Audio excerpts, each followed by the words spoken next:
going on, guys? So this weekend we have Streetcar Takeover Atlanta coming up. Looking forward to it. It's always a fun event. Will be our third one this year.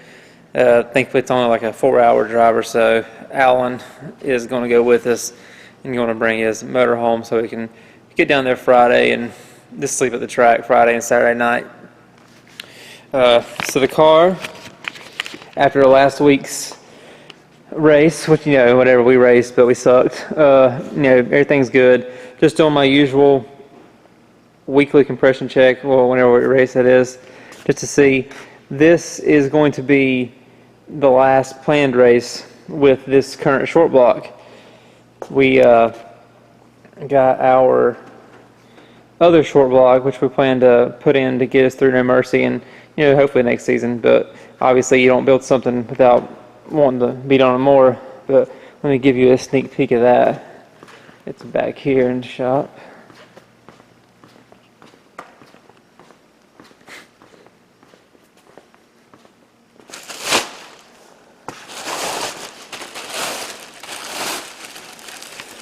So we went with our usual formula of the BTR Wiseco boost pistons for the 5.3, still 3.8 bore.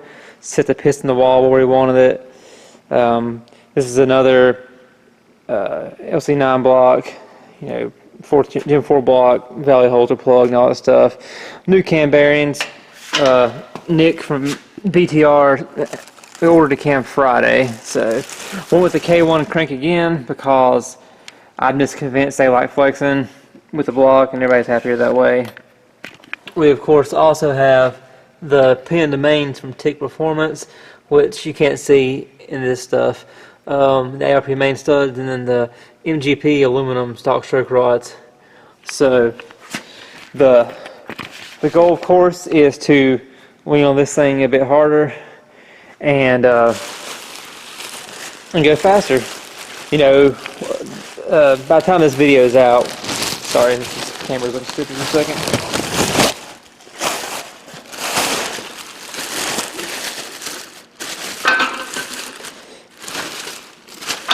Tie that up a little bit.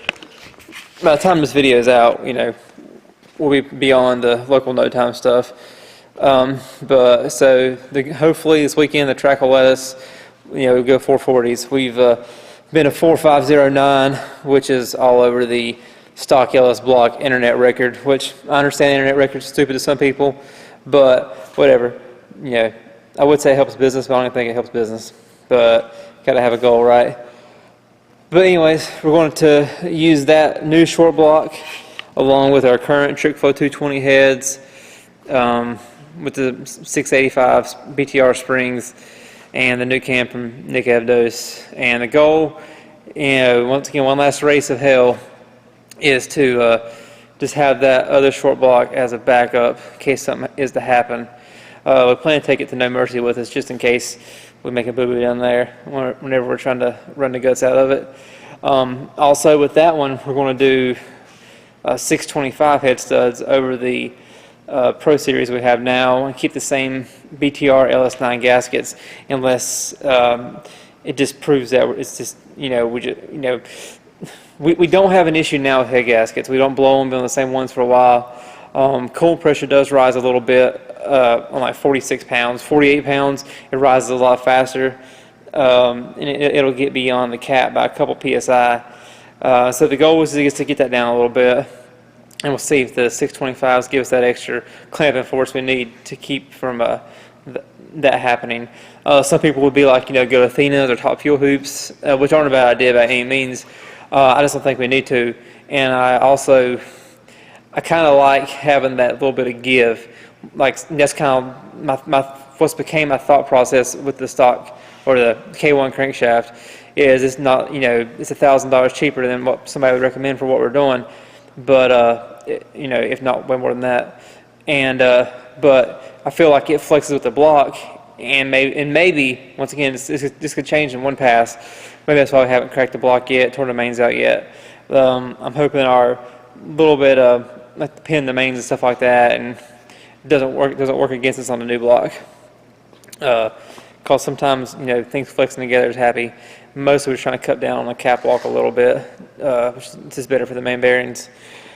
But anyways, you know, just getting ready to check the engine over, make sure stuff's good, and hopefully we have a successful outing, a streetcar takeover. Both the ones we've been to, we made it to the semifinals, which would be awesome if we could do it again at the very least, since we've been on a slump here recently and not doing worth a damn in any of the local races. What's up, guys? Down here at Streetcar Takeover Atlanta, out here in Commerce, Georgia, Atlanta Dragway. And we came out last night, slept out here, thankfully, and it's going to be pretty busy, it looks. You can somewhat see there's quite the line to get in. Some of that's parking, I believe, but then there's just the actual moving line, which has been pretty full since about 9 o'clock this morning. So I'm glad we got here last night. A lot of cars around, and it'll only get busier as people keep rolling in.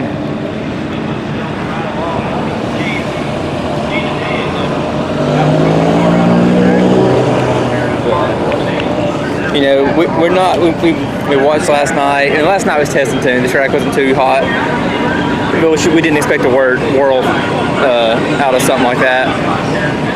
We've still made some changes in both the tune on the engine side and suspension. We don't no prep, so we tried to put some no prep stuff in it based off of theory. It may or may not work. Obviously, it'll let us know. But that's really, you know, what we can do. It'll be a few hours before we get to make a test hit, but hopefully we'll have some good data off of it and it'll work. I mean, the car can by all means work, and you know, no prep stuff if we want it to. So it's not something we ever dabble in. So a lot of theory in the changes we made. But and if it doesn't work, then you know, we'll figure something out from it, I guess, which is to not do it that way. But anyways, that's it for now. You tell the sun's out, it's starting to get warm, and we will. I'll update you guys later. See you.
Right down.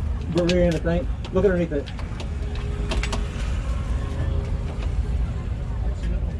I don't see nothing at all. Sure, just lose power or something? No, it free rev. Okay. Probably broke trans or something.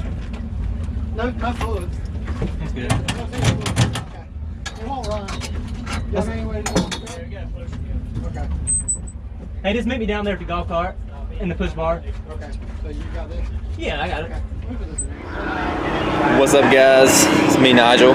It's about 2:30 in the morning here at Streetcar Takeover down at Atlanta Dragway. So we made our shakedown pass earlier. Car didn't work. John went through the suspension, changed a lot, and try to get it to basically had what we thought would be without a doubt a wheelie tune-up. Oh, the really hot tune-up in general. The track was definitely came around. We drew a pretty fast car, Charlie Hill from Ellis Experts first round, and it would have been a good race, but came off the brake, made about 10 feet, and broke something in the transmission. Lost all forward gears. Sucks. I think we had a good shot at it tonight, but it is what it is. It's racing. I guess most importantly, we were kind of worried that we would finally grenade the engine and then hurt the cylinder heads and stuff, but we didn't. So at least we got that going for us. But now we're just kind of hanging out, watching the racing. So it's about 2:30 here, and yeah, so we get the car back to the shop, start tearing it apart here in a couple days, after work, and start on the next short block, and I guess now go to the trans too. But I'll